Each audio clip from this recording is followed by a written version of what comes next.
The silence that fell over the town hall of Caldwell, Kansas on that Thursday evening in October of 1882 was the kind of silence that pressed against your eardrums like a held breath, the kind that made grown men shift their weight from boot to boot and stare at the floorboards as if they had suddenly become the most fascinating things in the world. Elsie Townsend stood at the far edge of the crowded room, her back nearly touching the whitewashed wall, her hands clasped so tightly together in front of her apron that her knuckles had gone the color of bleached bone. She had attended these town meetings before, many times, always standing exactly like this, exactly here, at the edge, invisible, forgotten, a woman whose presence was noted about as much as the water stain on the ceiling above the door. She had sat through land disputes and water rights arguments and discussions about whether Caldwell needed a second saloon. Not once, in 3 years of attending these meetings, had anyone directed so much as a single syllable toward her. And then Bernard Barlow had turned around in his chair at the front of the room, the man who owned half the cattle country south of town, the man whose name was spoken with a combination of respect and wariness that most preachers would have envied. And he had looked directly at her through the forest of shoulders and hat brims, and said, clearly and without a single drop of hesitation, "Miss Townsend, you have been running the general store's supply accounts for 3 years. You know the freight routes better than any man in this room. What do you think we should do?" The betrayal of it hit her before the shock did. Not betrayal from him, no, she barely knew the man. But betrayal from the room itself, from every face that swiveled toward her wearing an expression of genuine surprise, as if they had just noticed a piece of furniture had spoken. Betrayal from the years of being invisible, years of carrying knowledge quietly inside her chest like a hidden motive she had never been given permission to voice. The sudden exposure of it, the ripping away of her comfortable invisibility, felt like a trap. It felt like being pulled from a dark room into blazing sunlight without warning. Her throat worked. The room waited. And in the 3 seconds before she found her voice, Elsie Townsend made a decision that would change absolutely everything about her life in Caldwell, Kansas. She cleared her throat, lifted her chin, and she answered him. But to understand why that answer shook the foundations of this particular town, and of this particular man, you have to go back to the beginning of that October, to the morning a stranger rode in from the south with trouble stitched into every seam of his coat. Caldwell in the autumn of 1882 was a town caught between 2 versions of itself. The cattle drives that had made it a roaring, violent, profitable boomtown through the late 1870s were slowing. The great herds that had come up from Texas along the Kishom Trail, thousands upon thousands of longhorns raising clouds of red dust that could be seen for miles, were not coming as reliably now. The railheads were pushing further west. The homesteaders were fencing the open range with new wire that men called barbed and that cattle called impassable. Caldwell was in the process of deciding whether it would become a respectable settled community, or whether it would simply dry up and blow away like so many frontier towns before it. And the tension of that undecided future lived in every conversation, every business decision, every face. Elsie Townsend had arrived in Caldwell 3 years before that October, in the autumn of 1879, when the drives were still strong and the town still loud. She had come from Wichita, where she had spent 2 years working in her aunt's boarding house after the death of her parents from typhoid fever during the summer of 1877. She was 24 years old when she arrived in Caldwell, quiet in the way that people who have suffered quietly become quiet, not shy exactly but contained, as if she had learned to take up the smallest amount of space possible to avoid drawing the kind of attention that pain requires you to manage. She had found work immediately at Hennessy's General Store, first behind the counter selling dry goods and fabric and canned provisions. Then, when old Marcus Hennessy discovered that she could add a column of numbers in her head faster than he could do it on paper, in the small back office managing the accounts, She was good at it. She was exceptionally good at it, in the way that people who have spent years being overlooked often become exceptionally good at quiet, unobtrusive things. She knew which freight companies ran reliably and which ones skimmed from the loads. She knew which suppliers in Wichita were honest and which ones padded their weights. She knew every route, every cost, every pattern of supply and demand that the seasons imposed on a frontier town trying to feed and clothe and equip itself. Marcus Hennessy valued her enormously and showed it by paying her adequately and never once asking her what she thought about anything. He was not a cruel man. He simply belonged to his era, and in his era, women were excellent at executing decisions that had already been made by someone else. Elsie had made her peace with this, or something she told herself was peace, which is a different and smaller thing entirely. Bernard Barlow had come to Caldwell in the spring of 1880, roughly 6 months after Elsie, and had built his empire there with the particular combination of intelligence, stubbornness, and physical endurance that the frontier seemed to require of the men it rewarded. He had purchased a failing ranch southeast of town, 1,100 acres of good grass along Bluff Creek, and he had turned it around in 18 months through the kind of relentless, focused work that leaves a man with calloused hands and a reputation. By 1882, he ran 4,000 head of cattle and employed 17 men. He was 31 years old, tall, lean in the way of men who work outdoors in all weather, with dark hair that the sun had bronzed at the temples and gray eyes that people remembered long after they stopped remembering the rest of him. He was known in town as fair, which in Caldwell meant he paid his debts and did not cheat at cards. He was known as private, which meant nobody really understood what drove him beyond the cattle and the land. He was not a man who spent his evenings in saloons. He attended church irregularly but genuinely. He came to town meetings prepared, having actually read whatever papers had been circulated beforehand, which made him unusual. He had, in the 2 years since his arrival, spoken to Elsie Townsend perhaps 4 times. She had filled his supply orders at Hennessy's. He had thanked her. These had been the nature of their interactions, transactional, brief, and entirely without illumination on either side, or so she had believed. The trouble that arrived in early October came in the form of a man named Roland Vetch, who rode into Caldwell on a gray Monday morning with 2 men behind him, and a letter of introduction from a land speculation company based in Kansas City. Vetch was perhaps 45, with a prosperous belly and small, quick eyes that moved around a room the way a man's eyes move when he is counting things. He presented himself as a developer, a builder of futures, a man who wanted to bring investment and growth to the Caldwell region. What he actually wanted was to consolidate land. Specifically, he wanted to purchase the freight corridor that ran southwest from Caldwell toward the new railroad terminus being built at Kiowa, 40 miles distant. The land along this corridor was currently divided among several smaller landholders and 1 or 2 larger ranchers. And if you owned it all, you could charge whatever you liked to anyone who needed to move goods between Caldwell and the new terminus. It was, in Elsie's professional assessment, and she had formed this assessment with considerable precision while going over freight records in the back of Hennessy's store, a trap, a monopoly dressed in a developer's coat. But nobody had asked her. Vetch had spent 3 days meeting with town leaders, the mayor, the bank president, 2 large landholders. He had been charming and specific and had brought with him documents that looked official and numbers that looked generous. A town meeting had been called for Thursday evening to discuss his proposal, which involved the town of Caldwell itself selling or leasing its small parcel of land along the corridor, land that was currently used as a public right-of-way for freight wagons, in exchange for a promised improvement in road quality and a reduced rate for Caldwell merchants for the first 2 years. Elsie had gone to the meeting because she always went to the meetings, not because anyone expected her contribution.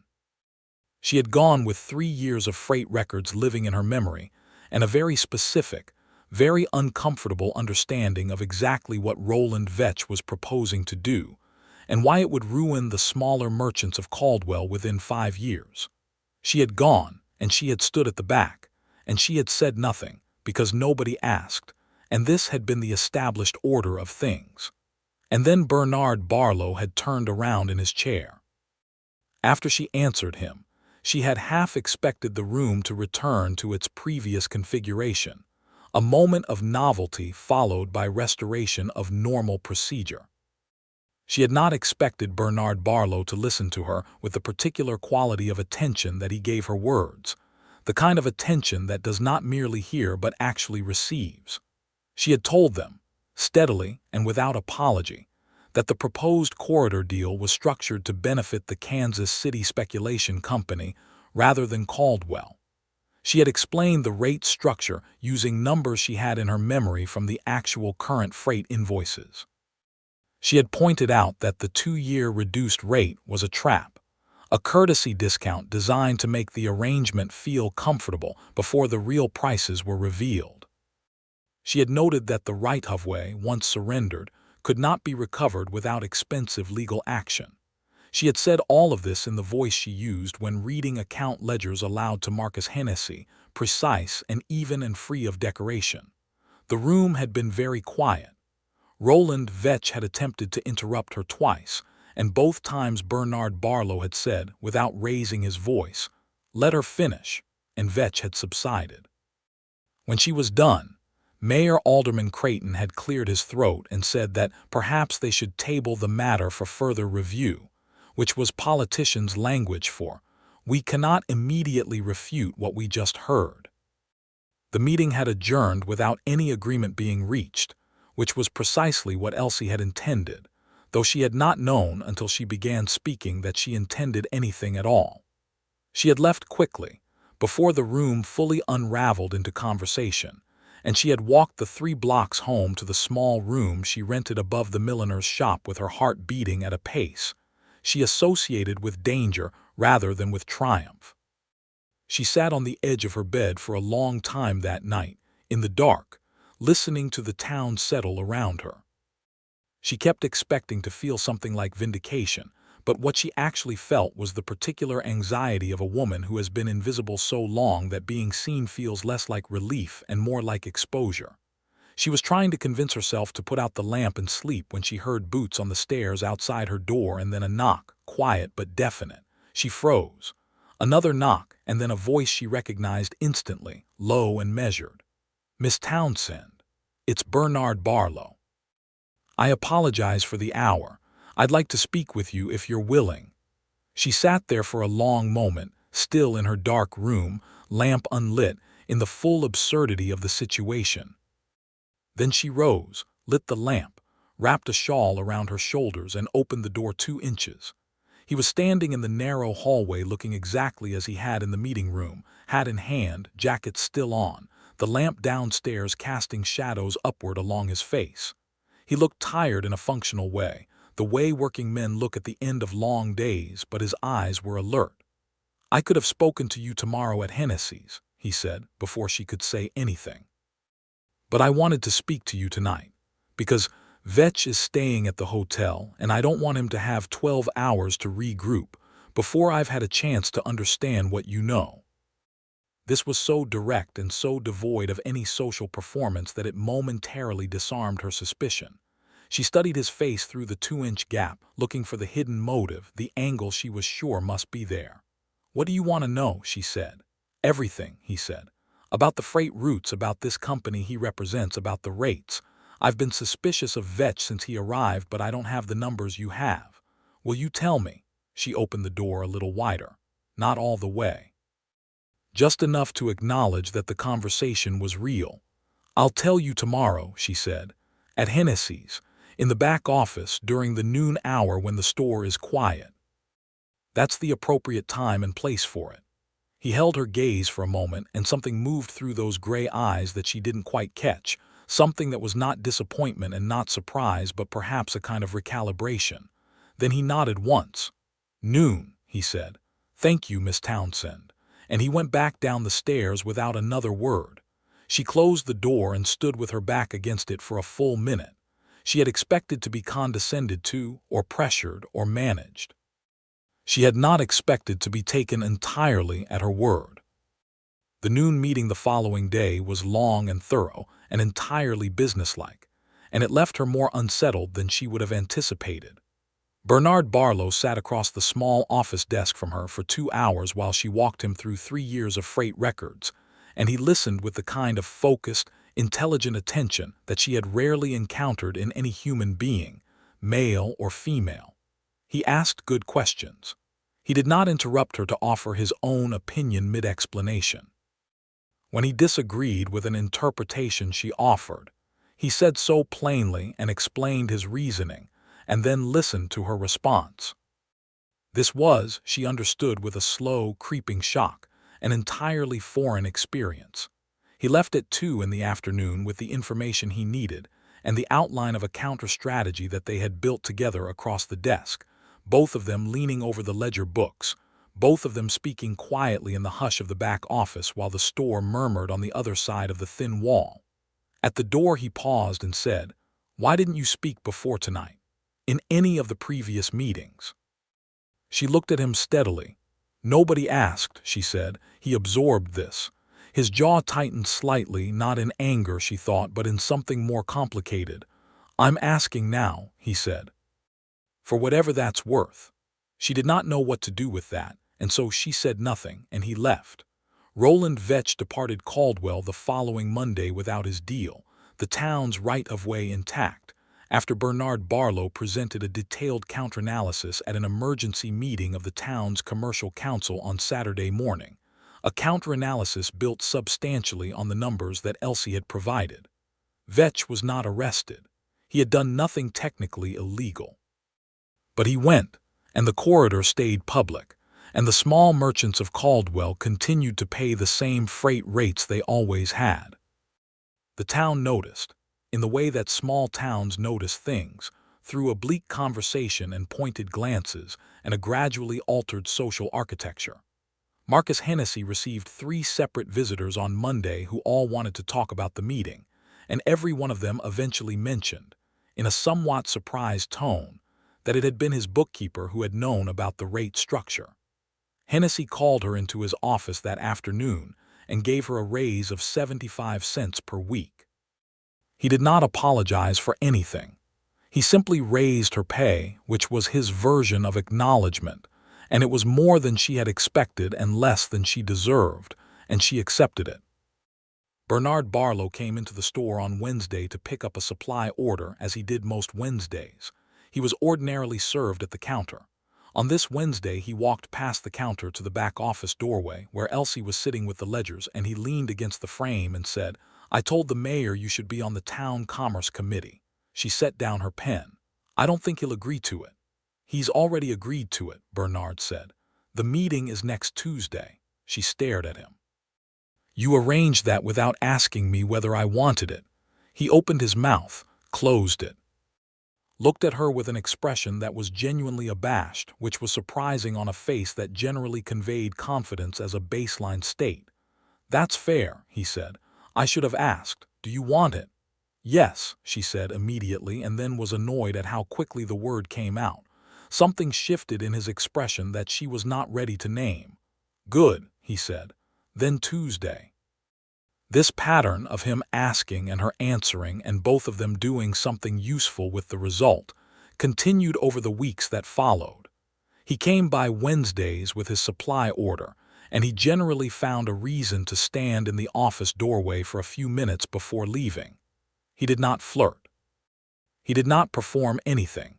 He simply talked to her as though she were a person whose thoughts had weight and relevance, which was so unusual that she spent a significant amount of energy trying to locate the hidden motive behind it. She could not find one. This was its own kind of trouble. The Commerce Committee met on the first Tuesday of each month in the mayor's office. Elsie attended her first meeting in November with the particular wariness of a person entering an unfamiliar room where they are not entirely welcome. There were 4 other members: Creighton the mayor, 2 landowning merchants named Gideon Farr and Arthur Polk, and Bernard Barlow himself. The reception she received ranged from Creighton's polite neutrality to Farr's barely concealed skepticism to Polk's quiet cordiality. Bernard simply treated her as he always treated her, as though her presence were not only expected but necessary. By the second meeting, she had presented a reorganization of the town's freight routing schedule that would reduce costs for all the committee member businesses by an average of 12% over the following year. Farr's skepticism became, reluctantly, professional regard. Polk began asking her questions directly. Even Creighton started listening instead of just waiting for his turn to talk. She began to understand that being seen was not as dangerous as she had feared. Or rather, it was dangerous in new ways, ways she had not anticipated. But those ways had to do with Bernard Barlow looking at her across the committee table with something in his eyes that went considerably beyond professional regard. And that was a different kind of danger than the kind she had been managing for years. She noticed it properly for the first time on a Tuesday in late November when the committee meeting had run long and the early dark of the season had settled outside the windows. And after the others filed out, Bernard had remained, helping her gather the papers she'd spread across the mayor's table. And their hands had reached for the same document at the same moment and stopped, close but not touching, and neither of them had moved for a breath too long. He had pulled his hand back first. "I'll see you Wednesday," he said, and his voice was slightly different than usual, slightly more careful. "Wednesday," she agreed. She walked home in the cold dark with her papers against her chest and her breath making small clouds in the November air, and she had the distinct and alarming sensation of being in free fall, which she recognized because she had felt it once before, at the edge of a creek bank when she was 11, in the moment before she fell in. She had no idea what to do about Bernard Barlow's gray eyes and his habit of asking her things. She knew what she did not want to do about it, which was be foolish, which was attach herself to feelings that could lead somewhere painful, which was allow herself to believe that a man who had asked her opinion a few times was also a man who was falling in love with her. She did all of these things she did not want to do. She was human, and he was Bernard Barlow, and he kept asking. December came to Caldwell in a series of snow squalls that swept down from the northwest and turned the dust streets to mud, and then to iron-hard frozen channels. The cattle on the ranches south of town hunkered in draws and ate from hay stacks that the ranch hands drove out in wagons twice a day. Bernard's ranch was particularly active during these cold months, and he came into town less regularly, but he did come, and when he did he always stopped by Hennessy's. One Wednesday afternoon in mid-December he came in from the cold with snow on his hat brim and his coat collar turned up, and instead of going to the counter he came directly back to the office. This was not itself unusual anymore. What was unusual was that he sat down, in the chair across the desk from her, the chair she now thought of privately as his chair, though she would never have admitted this, and he was quiet for a moment in a way that was different from his usual silences. She set down her pen. "I need to ask you something," he said. "You generally do," she said, which was as close to teasing as she permitted herself. A faint smile, then it passed. "I'd like to have dinner with you, not to discuss freight rates or committee business, just dinner, at the hotel dining room on Saturday evening if you're willing." The room was very quiet. Through the wall she could hear Marcus Hennessy moving around the store, the familiar creak of the floorboards, the small domestic sounds of a business operating. She should say no. She had a whole architecture of reasons why she should say no, built carefully over the 3 years since she had arrived in Caldwell, constructed from the materials of her particular history. She had been invisible for 3 years, and invisibility was uncomfortable, but it was also safe. And this invitation was the opposite of invisible. "Saturday," she said. 7 o'clock. He looked at her for a moment, and the thing that moved through his face then was so unguarded that she had to look away from it. 7 o'clock, he agreed. He did not stay much longer after that. He picked up his supply order at the counter and left, and she heard the bell above the door ring, and then the silence that followed, and she stared at the column of numbers on the page in front of her and did not see any of them for a considerable time. Saturday evening arrived with the particular slowness that anticipated events always bring. She wore her best dress, which was a dark blue wool she had ordered from Wichita and sewn herself the previous winter, and she braided her hair and pinned it with the 2 silver pins that had been her mother's.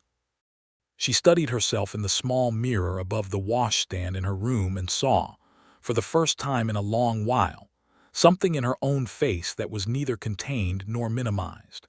He was waiting for her at the hotel at 7 precisely, freshly shaved, in a coat that was better than his working one but not showy about it. And when he saw her come through the door, something moved in his face that had nothing whatever to do with freight routes. The hotel dining room in Caldwell was not elegant, but it was the most formal establishment in town, with linen tablecloths and candles in glass holders, and a menu written on a chalkboard that changed weekly based on what the kitchen had managed to obtain. They sat across from each other at a corner table, and the conversation began the way their conversations always began, with something practical. But it moved, gradually and then less gradually, into territory that was different. She found herself telling him about Wichita, about the boarding house, about her parents and the typhoid fever summer that had taken them both within 2 weeks of each other, her father first and then her mother, as if one could not imagine existing without the other. She had not spoken of this to anyone in Caldwell. She had kept it in the box where she kept everything that was hers and private. He listened. He did not offer condolences in the practiced way people offer condolences, the social performance of sympathy. He simply received what she said and was present with it. Then he told her about his own dark past. He had come from Missouri originally, from a farming family in the river country south of Kansas City. His father had been a difficult man, not violent, but cold, the kind of cold that leaves marks as surely as violence does, a man who found no value in anything his children were except what they could produce in the fields. Bernard had left at 19 with a small amount of money he had earned independently and never gone back. "I didn't come west to forget," he said. "I came west because this is the only place I could find where what you built was more important than what you came from." She understood this completely.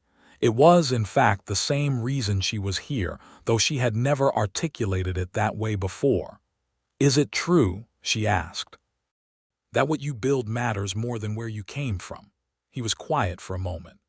"I'm beginning to think it also matters who you build it with," he said. She looked at him across the candlelight. He did not look away. They walked back through the cold December night after dinner, and the snow that had been threatening all day began to fall in large, slow flakes that settled on her braided hair and on the shoulders of his coat. At the foot of the stairs outside the milliner's shop they stopped, and he turned to face her. "I'd like to take you to dinner again," he said, "not as a single event, as a beginning." She was 27 years old, and she had been alone since she was 22, and she had built her safety in invisibility and her security in competence, and this man was asking her something again, and she had noticed by now that when he asked, things changed. "All right," she said, "as a beginning." He smiled, and it was a different kind of smile than she had seen from him before, not the faint professional acknowledgement but something fuller, something that reached his eyes and changed the whole geography of his face. She thought, in the particular clarity that cold and snowfall can bring, that she was in considerable trouble. She was right, but it was the best kind of trouble, the kind that happens when your life expands instead of contracting. January was cold and intimate in ways that settled December weather makes possible. The world narrowed to the essentials, town confined by ice and wind. People turned inward toward fire and company. Bernard came to Caldwell more often in January than the practical demands of his ranch would have strictly required. He came on Wednesdays for supply orders. He came on the first Tuesdays for committee meetings. He came on several Saturday evenings for dinner. He came on one particular Sunday afternoon when the weather relented briefly into pale winter sunshine, simply to ask if she would walk with him to the creek south of town and back. She went. They walked through a landscape of snow-covered buffalo grass and bare cottonwood along the frozen edges of Bluff Creek, and he told her about his plans for the spring, the new pasture fencing he wanted to put up, the additional cattle he was considering, and she told him about the committee proposal she was drafting for a standardized freight contract that would protect Caldwell merchants from the kind of manipulation Roland Vetch had attempted. And they talked for 2 hours about these things and also about other things, the books they had both read, the places they had not yet been, what they thought the frontier was becoming. She noticed somewhere during this walk that she had stopped waiting for the hidden motive. She had stopped looking for the angle, the thing he wanted that explaining why he sought her company. He sought her company because he wanted her company. This was, she was slowly coming to understand, simply what it was. On the walk back, as the light went thin and golden across the snow, he reached out and took her hand. Not dramatically, not as a statement. Just took it, her hand in his gloved hand, as they walked the last quarter-mile back toward town. She let him, and they did not discuss it, and it was the most significant thing that had happened between them thus far. February brought a thaw that lasted a week, and then a return of bitter cold. And with it arrived, on the Wichita stage, Elsie's cousin Marguerite Townsend, who had written in December to say she was coming for a visit and had arrived without further notice in the way that people who are accustomed to getting their own way often arrive. Marguerite was 26 and lively and pretty in a very deliberate way, and she filled the small room above the milliner's shop with her trunks and her opinions, and her cheerful commentary on everything Caldwell was not. And Elsie loved her cousin and found her exhausting, and was uncertain what to make of the gleam that appeared in Marguerite's eyes on the second evening when Elsie mentioned Bernard Barlow's name. "The rancher with 4,000 cattle," Marguerite said, setting down her teacup. 31 years old, never married. "We are on the town commerce committee together," Elsie said carefully. Marguerite looked at her cousin with the particular penetrating vision of people who have known you all your life. "Elsie Margaret Townsend," she said. "Do you honestly think I don't see it?" Elsie said nothing. Marguerite came to the committee meeting on the first Tuesday of February because she had nothing better to do and insisted on accompanying Elsie. She sat in a chair along the wall and was introduced around the room, and Bernard Barlow shook her hand and said something polite and then sat down and looked at Elsie across the table the way he usually looked at Elsie across the table, with that particular gray-eyed attention that had become, over the months, both more familiar and more impossible to be neutral about. On the way home, Marguerite was silent for half a block, which was unusual. Then she said, "He is thoroughly and completely in love with you." "Marguerite," Elsie said. "I watched him look at you for 2 hours," Marguerite said. "He looked at me exactly once, and that was when we were introduced. He watches you the way you watch something you are afraid of losing." Elsie walked the next block in a silence that she was using to contain several complex things. "I'm afraid," she said finally.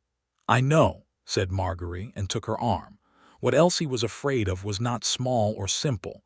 It was built of all the particular fears that a woman in her particular position could accumulate.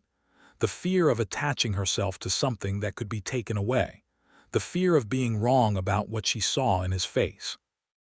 The fear of becoming, in the particular grammar of the time, a woman who depended on a man for her significance, who lost the self she had so carefully constructed in the years of necessary invisibility. The fear that the person he was attracted to was the usefulness she provided rather than the self she actually was. She carried these fears with her into February and then into March, and she did not resolve them so much as gradually realize, through the accumulation of evidence, that the evidence did not support the fears. He had never treated her as useful in a transactional way. He had asked for her knowledge and then ensured she received the credit for it. He had advocated for her place on the committee without being asked. He had, on 2 separate occasions when other men on the committee spoke over her, said simply and without drama, I'd like to hear the rest of what Miss Townsend was saying, and waited until she continued. He did not manage her. He did not patronize her. He did not attempt to substitute his judgment for hers in areas where she was clearly more informed.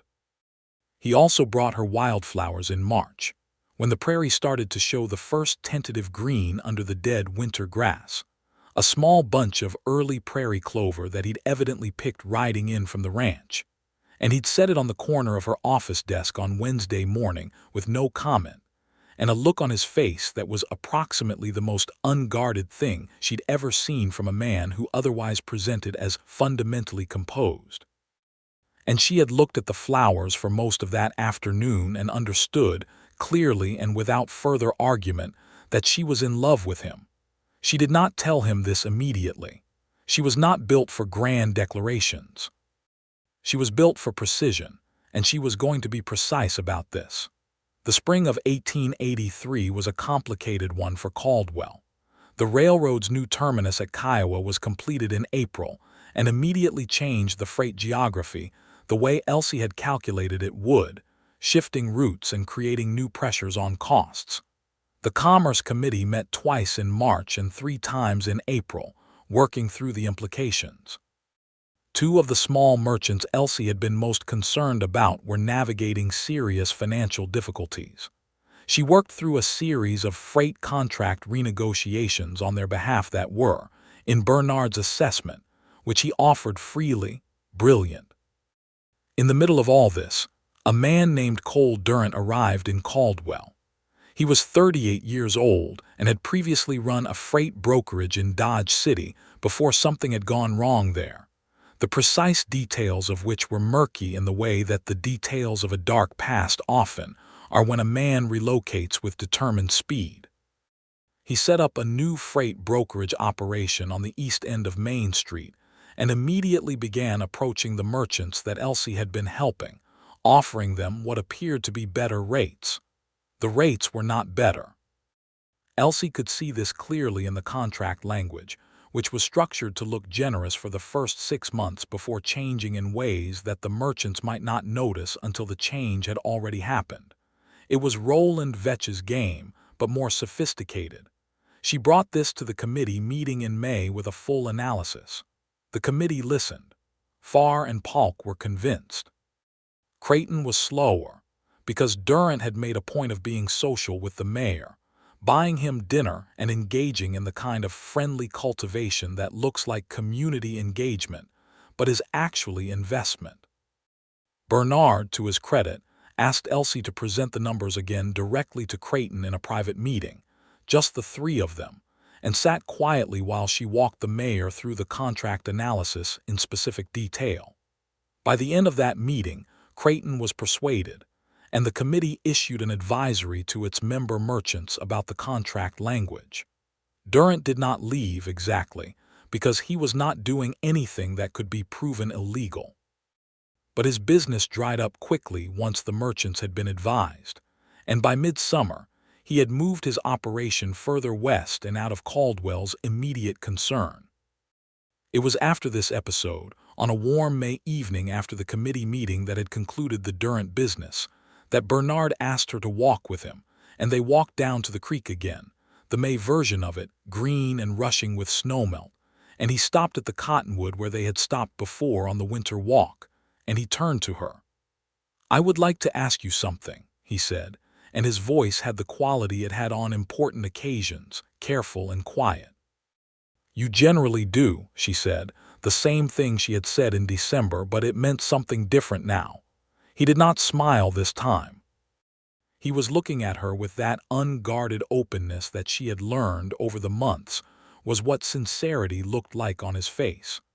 "I would like to ask you to marry me," he said. "Not because it's the logical conclusion of the situation, not because it makes sense from any practical standpoint, though I believe it does. Because I am in love with you, Elsie, and I have been since somewhere around the second Wednesday I stood in your office doorway, and you looked at me like you were waiting to find the catch, and you have to know by now that there is no catch. I want to spend the rest of my life asking you things and hearing you answer. The May Creek ran past them over its stones. A meadowlark called from somewhere in the cottonwood trees. The evening was golden and warm and smelled of green things and water. She looked at him for a long time. She looked at him the way you look at something you want to see clearly, without the distortion of fear or want or the particular uncertainty she had been carrying since December. "Yes," she said. It was the same word she had used in December when he'd asked about the committee seat, and it came out with the same immediacy. But it was not the same word. It was enormous. He reached out and took her face in his hands gently and kissed her, and the meadowlark in the cottonwood tree kept singing its unconcerned song, and the creek kept running, and the golden May light held them in it for a moment that felt, to both of them, like the beginning of the solid ground. They were married in June of 1883, in the small white church on the north end of Caldwell, on a Saturday when the prairie was in its full summer bloom and the air smelled of grass and distance. Marguerite came back from Wichita for it and stood up with Elsie and cried unabashedly during the ceremony in the way that people cry when they have been holding their breath for a long time on someone else's behalf. Marcus Hennessy sat in the third row and looked simultaneously proud and somewhat abashed, in the manner of a man who is realizing, too late, how much he had failed to recognize. Bernard had 17 ranch hands, and they came in their Sunday best, uncomfortable in their stiff collars, and filled out the back several pews with their large, weathered presences. Elsie wore a dress she had sewn herself from ivory silk that Marguerite had helped her order from a house in Kansas City, and she carried wildflowers from the creek bottom because that was what the prairie offered and it seemed right. She walked down the aisle on her own because there was no father to walk her, and this too seemed right, seemed like the accurate version of the story of who she was. When she reached the altar and took Bernard's hands and looked into his gray eyes, she felt, for the first time in years, that she was standing in exactly the place she was supposed to be. They moved her things to the ranch that Sunday after the wedding breakfast, which was held in the hotel dining room with more food than the hotel kitchen had produced at one time before, and a general atmosphere of celebration that included most of the town, because most of the town had been invited, which was Bernard's idea and entirely consistent with his character. She had protested mildly that it was too many people, and he had said, "I want everyone in this town to know you're happy," and she had been unable to argue with that. The ranch house at Bluff Creek was larger than she'd expected, a good log-end frame structure with 2 main rooms on the ground floor and 2 sleeping rooms above, with a kitchen that was well stocked, and a porch that ran along the south side facing the creek and the open prairie. Bernard had made preparations for her arrival with the thoroughness he brought to everything, had the floors scrubbed and new curtains hung, and her office things from Hennessy's brought out in the wagon and arranged in the smaller of the downstairs rooms, which he had made into a study for her. She stood in the doorway of this room and looked at her ledger books on the shelves and her desk positioned beneath the south window and felt something so large she did not have a word for it. "You kept the committee work," he said from behind her. "You can work from here. The stage brings papers out on Wednesdays and I go to town more than I need to anyway." She turned and looked at him. "You are a very unexpected person," she said. He smiled. "I'll take that as a compliment." "It was one," she said. The life they built at Bluff Creek over the following months was not without its difficulties, because no life is, and the frontier imposed its own particular hardships that ranged from a late summer drought that stressed the pastures to a dispute with the neighboring landowner, a cantankerous old man named Harlow Petty, who claimed Bernard's new fence line encroached on his water access. A dispute that required careful management to resolve without escalating into the kind of range conflict that had ruined other men in the territory. Elsie handled the Harlow Petty situation by requesting to meet with the old man directly, over Bernard's initial hesitation that she should have to deal with Petty's renowned bad temper. She went out to Petty's place on a Tuesday morning in August, alone, with the land survey records she had located in the county files, and she sat across from Petty at his kitchen table for an hour and walked him through the survey data with the same patient precision she brought to everything. And then she made him a proposal about a shared water access arrangement that gave him everything he actually needed while preserving Bernard's fence line entirely. Petty agreed, shook her hand with his leathery old grip, and said she was the first Barlow he'd dealt with who made any sense, which was his version of a compliment. She rode back to the ranch with the signed agreement in her saddlebag and reported the resolution to Bernard, who stood in the barn doorway listening with an expression that moved through several things before settling into something that was purely and completely proud. "You are remarkable," he said. "I just talked to him," she said. "That's the remarkable part," he said. "You just talked to him instead of fighting him." This was the quality of their life together. Two people who were genuinely good at different things and genuinely interested in each other's approach to the world, building something that required both of them. She continued her work on the Commerce Committee through the year, submitting her freight analysis reports from the ranch, riding into town for meetings, maintaining what had become her recognized role as the person in Caldwell who understood freight economics better than anyone else in a 100-mile radius. Her reputation in the town had grown substantially since October of 1882. The transformation from invisible bookkeeper to respected committee member had not been instant or entirely smooth. There had been moments of resistance and condescension to navigate, but she had navigated them with the tools she had, precision and consistency, and an unwillingness to be talked over more than once. By autumn of 1883, exactly 1 year after the town meeting where Bernard had turned around in his chair, the Commerce Committee was actively soliciting her analysis before making any significant decisions, and Mayor Creighton had stopped looking surprised when she spoke. She noticed these changes with a kind of quiet satisfaction that felt different from the isolated competence of her years at Hennessy's store. It felt connected. She was part of something now, not as a background figure making others work more efficient, but as a full participant in the building of a community. And then, in November of 1883, she realized she was pregnant. She told Bernard on a Sunday morning, sitting at the kitchen table over coffee while the November wind pushed at the windows and the fire in the stove made the room warm against the outside cold. She said it plainly because plainness was her mode. "I'm expecting a baby. In the spring, I think."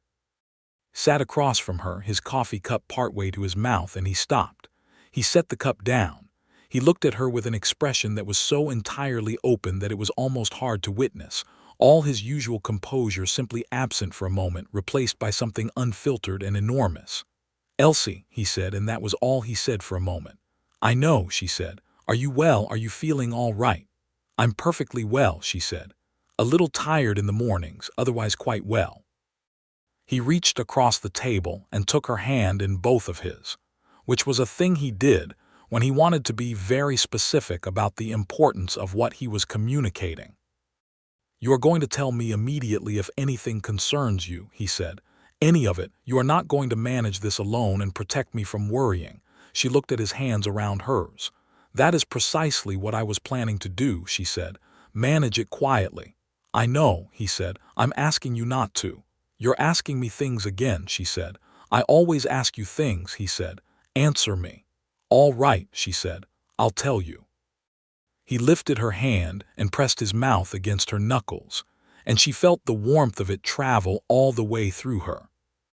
The winter passed in the expectancy that pregnancies impose on households, a heightened attention to comfort and health and preparation. Bernard managed the ranch with one eye always partly on the house, and Elsie continued her work, committee reports from the desk by the south window, riding into town through January and February when the weather permitted, staying home when it did not, and sending her analysis by the Wednesday stage. She was not an invalid, and she did not behave like one, and Bernard, to his sustained credit, did not treat her like one. Marguerite came from Wichita again in March to be present for the birth, filling the house with her cheerful practicality and her talent for making the serious things feel slightly less terrifying. The town doctor, a man named Orville Marsh who had practiced in Caldwell for 4 years and was reliable if not inspired, was summoned on a rainy morning in late April and attended the birth with Marguerite and the ranch cook's wife, a capable woman named Ruth, who had delivered enough babies in her 50 years to be completely untroubled by the whole procedure. Elsie's labor was long and difficult in the way of first labors, and then it was over, and into the world came a boy, a solid, red-faced, loud-voiced boy that Bernard named Thomas, after no particular family member but simply because it seemed like the name of a person who would stand firm. And Thomas Barlow proceeded to demonstrate from his first hours of existence that he had opinions about most things and intended to make them known. Which was exactly what both of his parents would have expected, and everything they could have wanted. Bernard held his son for the first time with the specific careful intensity of a large man holding something that can be hurt, and looked down at Thomas's furious red face, and then looked across at Elsie lying exhausted against the pillow, and the thing in his face then was something she would remember for the rest of her life. "Thank you," he said quietly. "I did the harder part," she said. "You always do," he said. "That's not a surprise." She laughed, which hurt, and then kept laughing anyway. The spring and summer of 1884 established itself as the richest period either of them had lived. Thomas was a demanding but rewarding infant, as those with opinions often are, and the ranch prospered through a good season, and the town continued to grow in the measured way of a place finding its post-boom identity. Elsie returned to her committee work in June, Thomas accompanying her to town on the Wednesday trips in the wagon, and proving an object of considerable community interest and affection. She noticed, during those summer Wednesdays, that the town's relationship with her had changed again, or rather had continued to evolve into something warmer than she had expected when she first stood at the back of town meetings invisible and contained. People greeted her by name now, not as the bookkeeper or Bernard's wife, but as Elsie, as a specific person with a specific and valued role in the community she had helped protect. This meant something to her that she could not entirely articulate, not in words, but that lived in her body as the opposite of the constant contraction she had practiced for the years of her invisibility.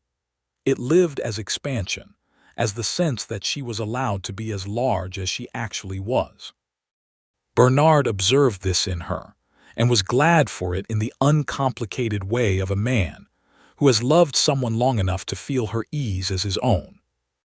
On a Wednesday evening in August, sitting on the south porch of the ranch house after Thomas had finally exhausted himself into sleep, the creek running its summer shallow course below and the prairie dark and starred above, Bernard said, "Are you happy?" She considered the question with her usual seriousness. "Yes," she said. "I am genuinely actually happy. I wasn't certain I knew how anymore." "I know," he said. "Do you?" she asked. "Are you happy?" "I have been since you answered me in October," he said.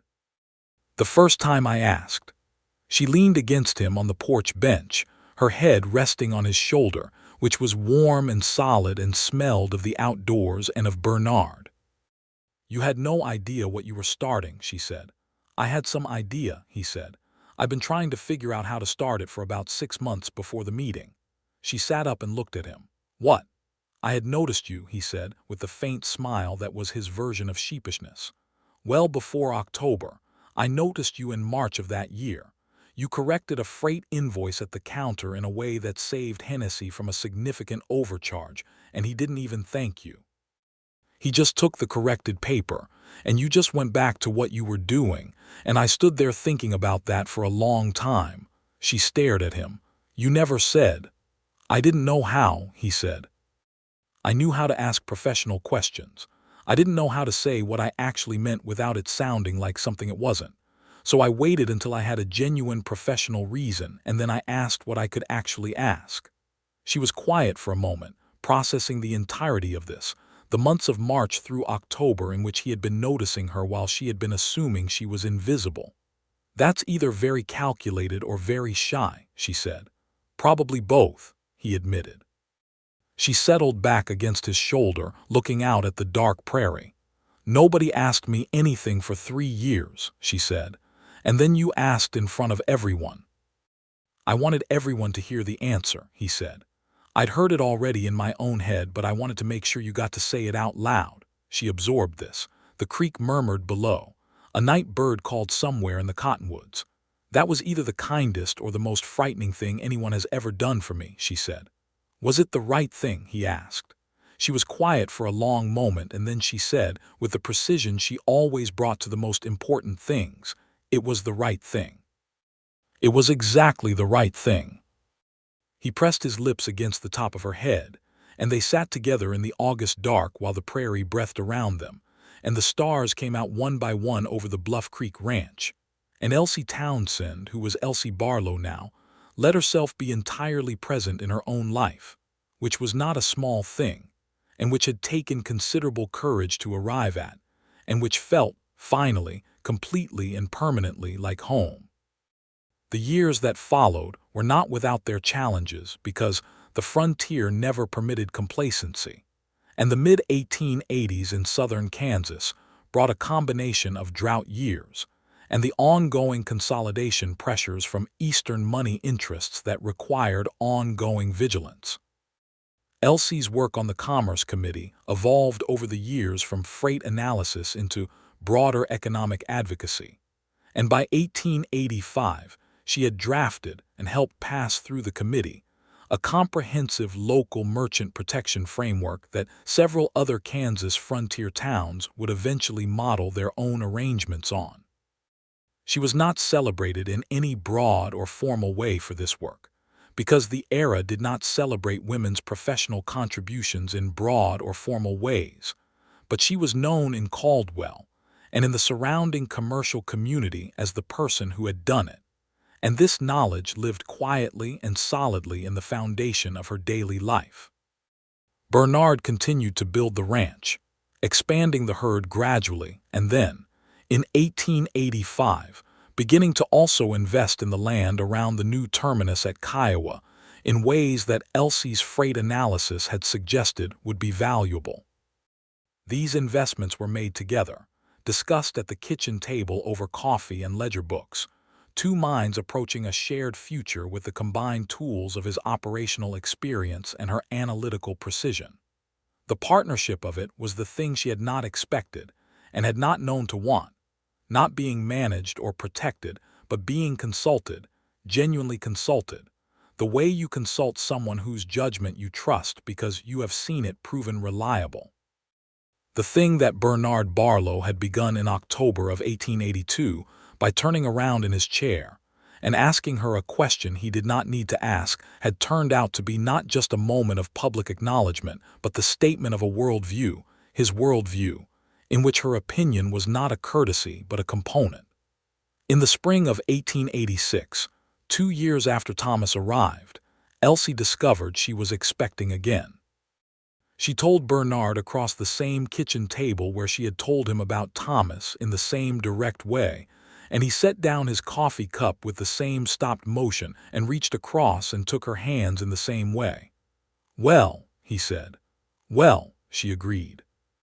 Thomas was by this point nearly 2 years old and operating at the full, energetic, curious volume of a toddler who had inherited both his mother's analytical mind and his father's physical endurance, which was an exhausting combination in the nicest possible way. He was currently in the care of Ruth the cook's wife while his parents had breakfast, and the sounds of his opinions could be heard from the other room. "He will be thrilled to have company," Bernard said. "He will be thrilled to have someone to instruct," Elsie said, knowing her son. The second baby arrived in September of 1886, a daughter this time, who came into the world with considerably more efficiency than Thomas had, as if she had observed her brother's lengthy debut and decided to improve on the procedure. Bernard named her Clara, for the clear September sky through the bedroom window at the moment she arrived, and Clara Barlow proved from her first days to be a person of decisive and cheerful nature, who had no interest in crying about things and a considerable interest in looking at everything around her with wide, assessing eyes that were the same gray as her father's. Thomas, presented with his sister, studied her for a long moment with the focused seriousness of a 2-year-old conducting an evaluation, and then pronounced her acceptable, which was his version of enchanted, and spent the next several weeks attempting to show her things she could not yet see properly, and explaining the world to her in his fragmentary, passionate 2-year-old language. Bernard watched this and laughed, which was the full, uncomplicated laugh that he only produced when something genuinely delighted him, which had become considerably more frequent over the years of their marriage. He had been a contained man when she met him, controlled and private in ways that she now understood as the self-protective habits of someone who had grown up in coldness. The Bluff Creek Ranch had warmed something in him over the years, or perhaps she had, or perhaps the combination of place and love, and the particular life they had built was what the warming required. But the man who stood in the nursery doorway watching his 2 children with his heart entirely unguarded on his face bore a family resemblance to the composed, careful man she had first known, but was also considerably more himself. Caldwell continued its evolution through the later 1880s. The great cattle drives were gone by now, the era of the open range effectively closed by the fences and the railroads and the homesteaders, and the town was becoming the settled agricultural community that it would remain. Some people had left when the excitement left, gone further west or south looking for the next boom. Those who stayed were building something more permanent, and Elsie was part of the architecture of that permanence in ways she could see clearly by 1887, in the patterns of the commerce agreements she had structured, and the freight arrangements that still ran along the lines she had first analyzed, and in the fact that when the town now had a question about economic matters, it came to her directly, without the mediation of men who had not asked her anything. Mayor Creighton retired in 1887 and was replaced by Gideon Farr, the committee member who had been most skeptical of her at the beginning and had become, through 4 years of working alongside her, a genuinely respectful colleague. Farr's first act as mayor was to formalize the Commerce Committee's structure and to officially designate Elsie Barlow as its Director of Economic Affairs, a title that had not previously existed and which he created specifically for her, which was his way of saying what he had difficulty saying directly, which was that the committee had been functioning for years on her work, and the title might as well reflect the reality.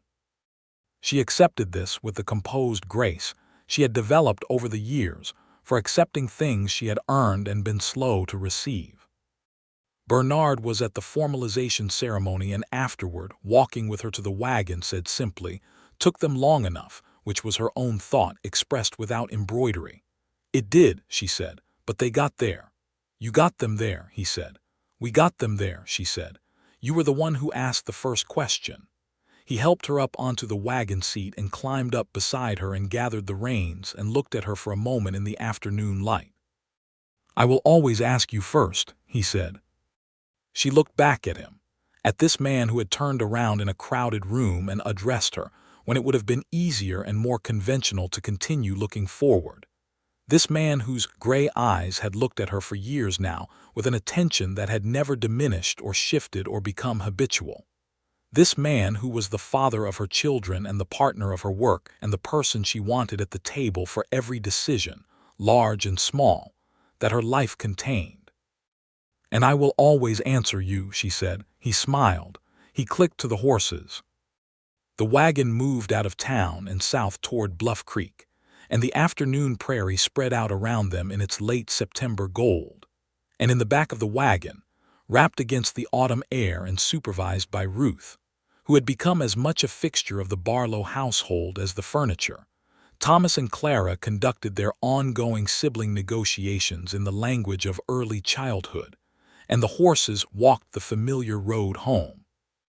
The winter of 1887 into 1888 was mild by Kansas standards, and they used the easier season to make improvements to the ranch house that they had been planning for 2 years, adding a proper parlor onto the west side, and enlarging the study that had been Elsie's from the beginning. The new parlor had a proper iron stove and two good chairs and shelves for the books they had accumulated over years of mail-ordering from Eastern publishers, and it became the room where they spent their evenings, Bernard reading or working through ranch papers, while Elsie wrote her committee reports or simply read, and Thomas sleeping upstairs with the particular trustworthy soundness of a tired 4-year-old, and Clara in her small bed in the nursery making the quiet sighing sounds of a baby dreaming. These evenings were the texture of their life, the daily fabric of what their love had become when it grew past the drama of beginning into the settled, rich, inhabited thing that love becomes when it is properly tended. She would look up from her book and find him looking at her across the room with the same unguarded attention he had given her from the first, and the small warmth that moved through her at this was not the electric shock of early love but something more sustained, a continuous low flame that she had come to understand as the actual temperature of the thing. She was 33 years old in that winter of 1887, and she understood her life with a clarity that she had not possessed at 27. She understood that the choice to answer Bernard Barlow's question in October of 1882 had been the hinge on which everything had turned. Not the marriage, not the children, not the title and the committee work, though all of those things mattered enormously. The hinge had been the moment she had stood at the back of a crowded room and decided, for the first time, to take up the space her knowledge and her intelligence actually required. She had needed someone to ask. She knew this, and it did not diminish her because the asking was its own thing, its own act of recognition, and she had been seen before she had felt herself capable of being seen, and the seeing had made the capability real. He had done that for her. She had done the rest herself. They were in the parlor on a February evening, snow falling soft and steady outside the west window, when she set down her book and said, somewhat out of nowhere, "I want Thomas to understand what his father did." Bernard looked up from the ranch papers he was reviewing. "What do you mean?" "I want him to understand," she said, "that asking a question is not a small thing. That choosing who to ask and when and in front of whom is not a small thing, that it can be the thing that changes everything." Bernard set down his papers. He was quiet for a moment. "You could tell him that yourself," he said. "I could," she said, "but I think he should hear it from both of us together."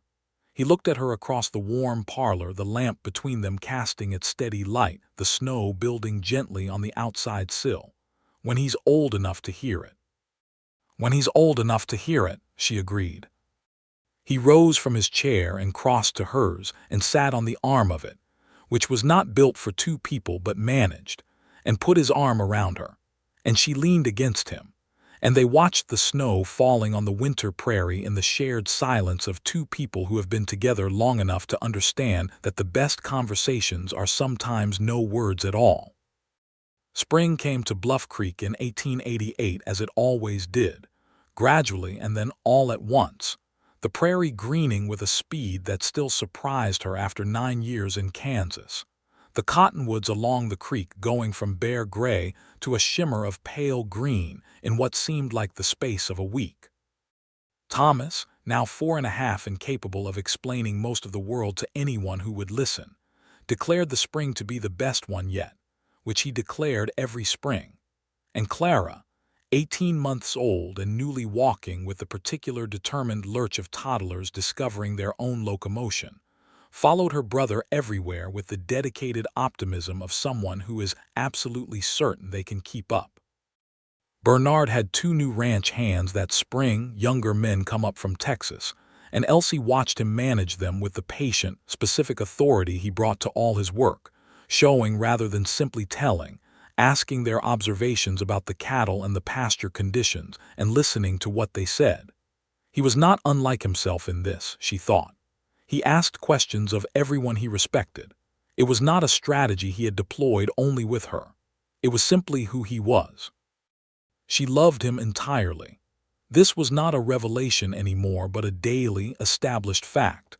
The way the creek was a fact, and the ranch was a fact, and the prairie was a fact. She loved him the way you love the landscape you have chosen to live in, not with the desperate urgency of something at risk, but with the deep, body-level recognition of the right place. In May of that year, a letter arrived from Wichita, from Marguerite, who had married a banker named Ellison the previous autumn, and was now expecting her first child and writing to tell Elsie with her characteristic enthusiasm and detail.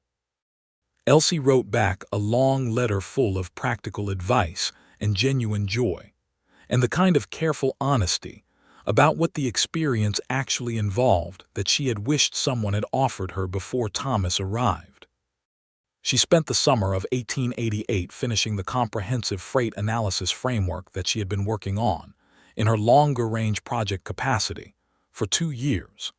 It was a detailed document, 40 handwritten pages, that laid out a sustainable pricing and routing structure for the entire southern Kansas commercial corridor that would prevent the kind of monopoly manipulation that Roland Vetch had attempted in 1882 and Cole Durant had attempted in 1883. She had been doing this work slowly, between the committee work and the children and the ranch life, and in the summer quiet she finished it. She sent it to Mayor Farr in July with a covering letter, and he convened a special committee session in August to discuss it. The session ran 3 hours. The committee adopted the framework with minimal modification. Farr wrote her a letter afterward that was 3 paragraphs of measured, considered praise, the most extended acknowledgement she had received from any official body in her career. And she read it twice at the kitchen table, and then folded it and put it in the desk drawer in her study, where she kept things she wanted to keep. Bernard read it over her shoulder before she folded it, and afterward he said nothing for a moment and then said, "I am married to the most intelligent person in this county and possibly in the state." "That's an overstatement," she said. "It's not," he said. "You're biased," she said. "Irrelevantly," he said, and kissed the top of her head. By the autumn of 1888, exactly 6 years after the October evening that had started all of it, Caldwell was a different town than it had been in 1882, and Elsie Barlow was a different woman than the invisible bookkeeper who had stood at the edge of the room waiting for a meeting to end. She was known. She was valued. She was part of the structure of the place in ways that would outlast her tenure on any committee, built into the frameworks and agreements that governed how the town and its surrounding commerce operated. She was also, she discovered in October of that year, expecting a 3rd child, which she told Bernard in the kitchen in the early morning while Thomas was still asleep upstairs and Clara was being cheerfully noisy in the other room. And Bernard, who by now had navigated this announcement twice, set down his coffee cup and looked at her and said, "Are you happy about it?" She considered. "Yes," she said. "Are you?" "Yes," he said immediately. "Then are we doing all right with all of it? The work, the ranch, the children." She looked at him across the table. This was Bernard at his most Bernard, checking in, asking rather than assuming, making sure the infrastructure of their life together was actually serving both of them rather than merely appearing to from the outside. "We are doing wonderfully," she said, "specifically and genuinely wonderfully." He smiled, and it was the full smile, the one that reached his eyes and changed his face entirely. "Good," he said. "Then we are having a 3rd child." The 3rd baby arrived in June of 1889, another boy, who came into the world in summer sunshine with his father's dark hair and his mother's expression, which was the one that said he was already assessing the situation. They named him Samuel, because both of them had been looking for an S name without either knowing the other was also looking, and when they independently arrived at Samuel in the same conversation, Elsie said it was probably meant to be, which was more mystical than her usual mode, and Bernard said he agreed, which was more agreeable than his usual mode, and Samuel it was. Thomas, at 5, received his new brother with the practiced authority of a child who has already done this and knows how it goes. Clara, nearly 3, was simply delighted, which was her general approach to most things. The decade turned. The 1890s arrived on the Kansas prairie with the mixed weather of good years and difficult years that the land always imposed on those who lived on it. The commerce framework Elsie had built continued to serve the community. The ranch at Bluff Creek expanded and then reached its sustainable size and held there, a productive, well-run operation that employed 20 men by 1892. Thomas started school in Caldwell. Clara started 2 years later, revealing immediately her father's focused intelligence and her mother's directness in a combination that was simultaneously reassuring and slightly alarming to her teacher, who had not previously encountered a 6-year-old girl who could identify a logical fallacy in a question and politely but firmly point it out. Bernard was 39 in 1890, lean and weathered in the good way of men who have worked outdoors in all weather and enjoyed it, with gray beginning to show at his temples in lines that she thought made him look distinguished and that he claimed were simply evidence of ranching. She was 35, and the years of their life together had settled into her face in the way of a woman who has spent her time doing real things and who shows it, not hard but present, alive in her own face in the way of people who have inhabited their lives rather than managed them from a safe distance. She looked at herself in the mirror one morning in 1890 and thought, with genuine and uncomplicated pleasure, that she looked like herself, not like a background figure. Not like a bookkeeper at the edge of a room. Like Elsie Barlow, Director of Economic Affairs for the Caldwell Commerce Committee, wife of Bernard, mother of Thomas and Clara and Samuel, daughter of the prairie, person whose opinion was asked and whose answers were heard. The October of 1892, the 10th anniversary of that first town meeting, was warm and golden, the prairie at its autumn best. There was a Commerce Committee meeting on the first Thursday of the month, as there always was, and Elsie attended it as she had attended hundreds of meetings over the years, except now she sat at the table, not at the edge of the room, and she sat at the head of it. The committee had new members since its early days. Farr was still mayor, still slightly stiff in his manner but thoroughly genuine in his regard. The merchant membership had turned over, younger men now, some of them who had been boys during the vetch business, and had grown up hearing the story of how the bookkeeper at Hennessy's had stood up in the town meeting and explained exactly what was wrong with the developer's proposal. Bernard was at the meeting, as he still was on first Thursdays, not because the committee required him, but because he considered it his obligation to stay engaged with the town's affairs. He sat at the table and participated and occasionally looked at her with a private expression that she recognized as the one he used when he was proud of her, and was trying to be circumspect about it in a professional setting. After the meeting she waited while the others filed out, and then she and Bernard walked out together into the October evening that was cool and smelled of dry grass and distant wood smoke, the smell of the Kansas autumn that had become, over the years, the smell of home. They walked down Main Street together toward where the wagon was hitched, past the building that had been Hennessy's store and was now operated by a younger man named Crane who had bought it from old Marcus when Hennessy retired to Wichita 3 years ago, past the hotel where they had had their first dinner, past the church where they had married. 10 years, she said. 10 years since you answered me, he said. You remember the date? I remember everything about that evening, he said. I was terrified you were going to say nothing. I had no plan for that. She looked up at him as they walked. You didn't look terrified. I was very well controlled, he said. You asked me in front of the entire town, she said. That is not the behavior of a terrified person. It was a calculated risk, he said. I thought if I asked in front of everyone it would be harder for you to deflect. She stopped walking. He stopped too, looking at her in the October evening light. That was completely manipulative, she said.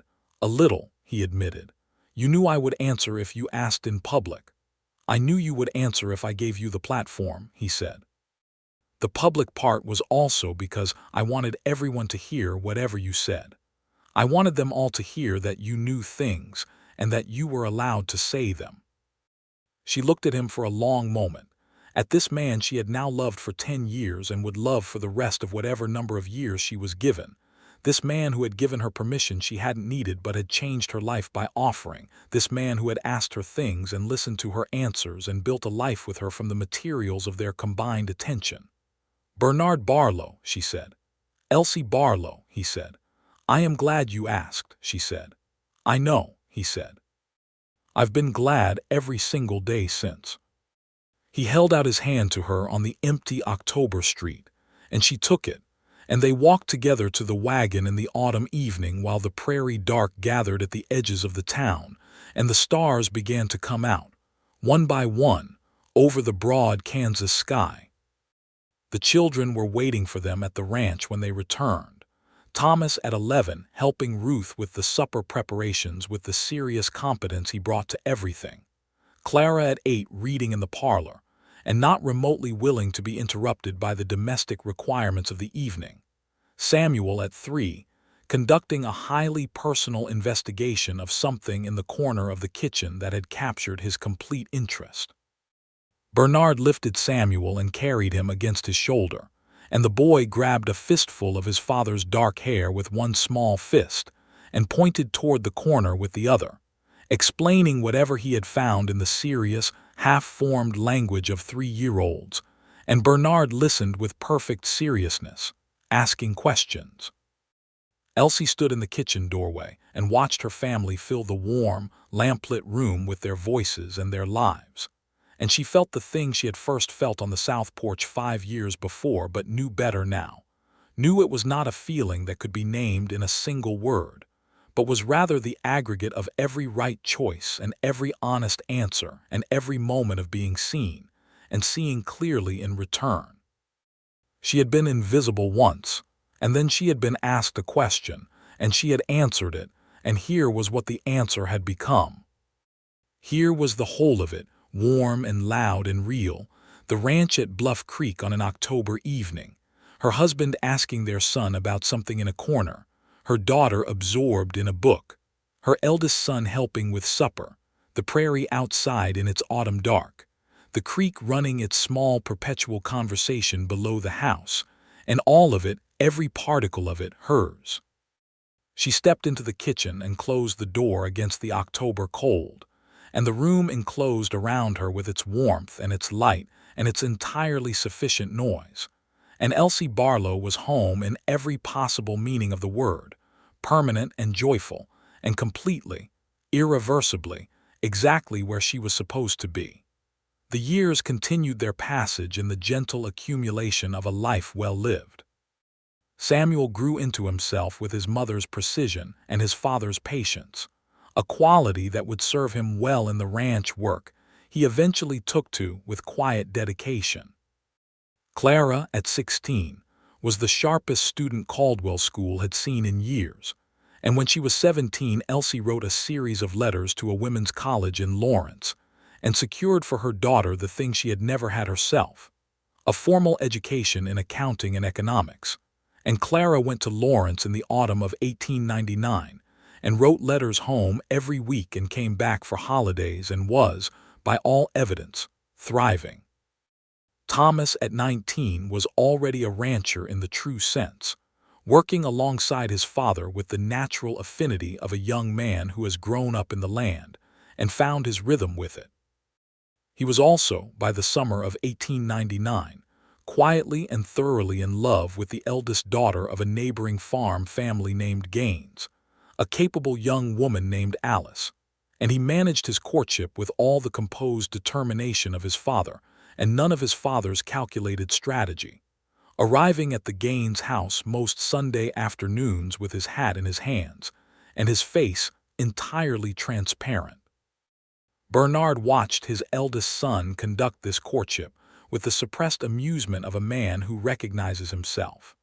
Elsie watched it with the particular tenderness of a mother who knows what a good love looks like and is seeing it begin.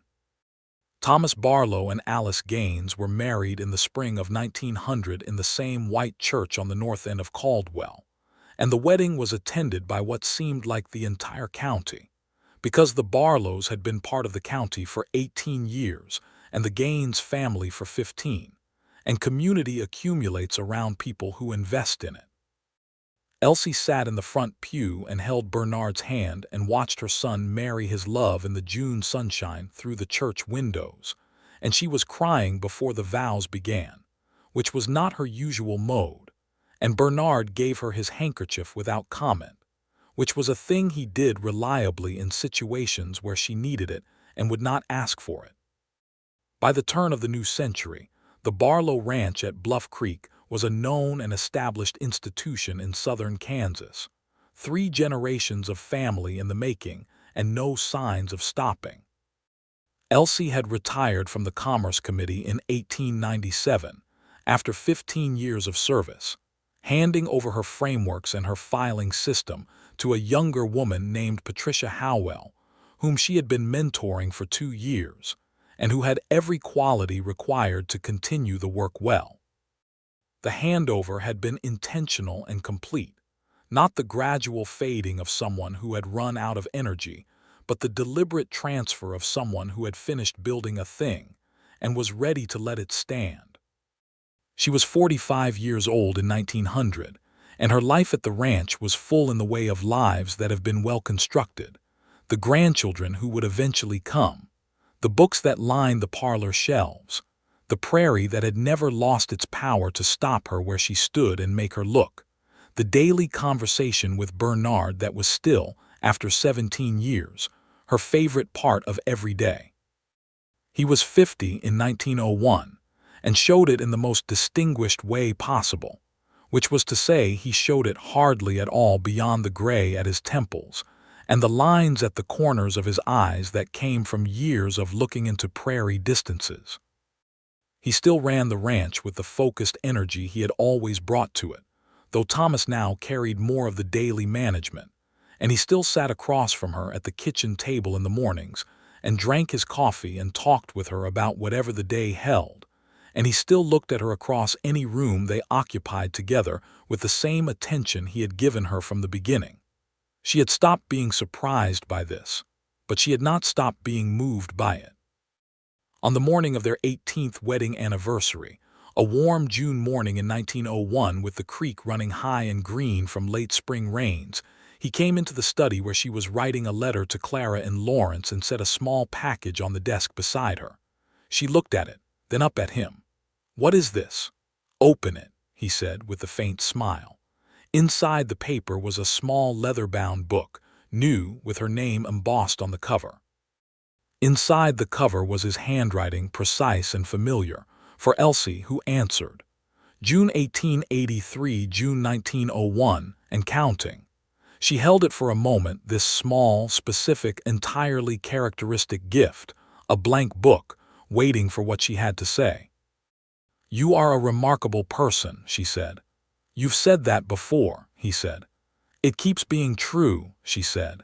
He sat on the edge of the desk, his usual posture when she was working and he wanted to be near without interrupting, and she opened the book to its first blank page and picked up her pen.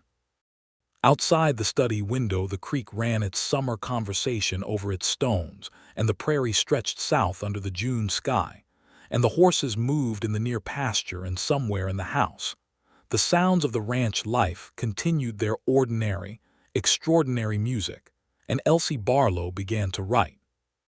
She wrote the way she had always done things, with precision and without hesitation, and what she wrote on the first page of the blank book was this. Nobody had asked her opinion on anything for 3 years. And then one evening in October, in a crowded room, a man had turned around in his chair and looked directly at her and asked. And everything that came after, all of it, every word and year and child and morning and evening and acre of good Kansas grassland, came from that asking and that answering. She did not stop writing for a long time. Bernard sat on the edge of the desk and did not interrupt her. The June morning settled around them, and the creek ran, and the prairie held its broad, patient silence outside the window, and Elsie Barlow wrote her life into the small leather book, while the man who had asked the first question sat beside her and waited for whatever she would say next, as he had always waited, as she had learned to trust that he always would. This was the whole of it, The thing that had started in a crowded room and grown into a ranch and a family and a community, and a life fully inhabited by a woman who had once made herself as small as possible, and had been seen anyway, had been asked anyway, had answered and kept answering until the answering became the structure of the world she lived in. Outside, Thomas came in from the far pasture and called something to his father, and Bernard answered through the open window without moving from the desk, and Elsie kept writing, and Clara was in Lawrence becoming something extraordinary, and Samuel was 17 and finding his way, and Alice was expecting the first grandchild in the autumn, and the ranch was green and running and real, and all of it, every last particle, had begun when a man turned around in his chair. This was the story of Elsie Townsend, who became Elsie Barlow, who had been invisible until she was seen, who had been silent until she was asked, who had answered with a precision and a courage that she had possessed all along, and had needed only the question to release. This was the story of what one question, asked clearly and without hesitation and in front of everyone, can do to the shape of a life. And this was the story of Bernard Barlow, who had known what he was doing and had done it anyway, who had turned around in a crowded room and chosen the one person standing at the edge of it, who had asked and kept asking, who had built a life not around managing someone but alongside them, who had understood from the beginning that the most important thing you can do for someone you love is to let them be heard. The June morning continued around them, warm and real and entirely sufficient, and the book filled slowly with her words, and Bernard Barlow sat at the edge of the desk of his remarkable wife and watched the prairie light move across the floor of the room where she had always been allowed to work, in the house where she had always been allowed to be exactly as large as she actually was, and he was entirely, permanently, wholly content. This was home. This was love. This was what asking had done. This was enough and more than enough, and it was theirs, and it always would be.